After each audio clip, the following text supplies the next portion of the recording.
Quand un guépard affamé prend en chasse une gazelle de Thomson, sa seule option est de prendre ses jambes à son cou.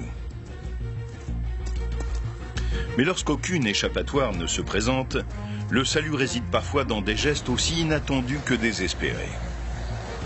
La rivière la sauve du redoutable chasseur. Mais ce qui l'attend est bien pire.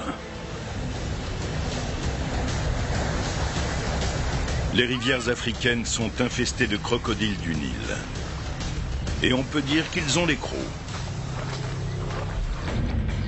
Il y a du grabuge dans la rivière. On croirait que les crocodiles ont attrapé une autre antilope. Mais en réalité, on assiste à un combat sans pareil. Cette fois, celui qu'on attaque, c'est le guépard qui a poursuivi la gazelle jusque dans ses eaux mortelles.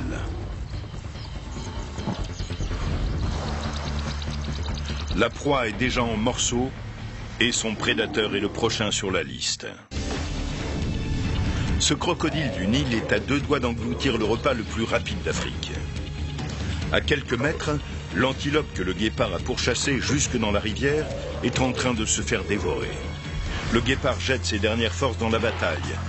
Il tente de mordre la tête du crocodile. Raté. Il tente de lui échapper. Il ne faut surtout pas que son rival le saisisse. Une fois ses énormes mâchoires refermées, il est presque impossible de s'en dégager. Le guépard parvient à gagner la rive. C'est une lutte sans merci. Pour le guépard, une défaite serait synonyme de mort. Épuisé par la chasse et malmené par le crocodile, le guépard cesse de se battre. Mais le crocodile desserre furtivement les mâchoires pour ajuster sa prise. Il n'en fallait pas moins au guépard pour filer. Il escalade la rive pour se mettre en sécurité. La catastrophe a été évitée de justesse.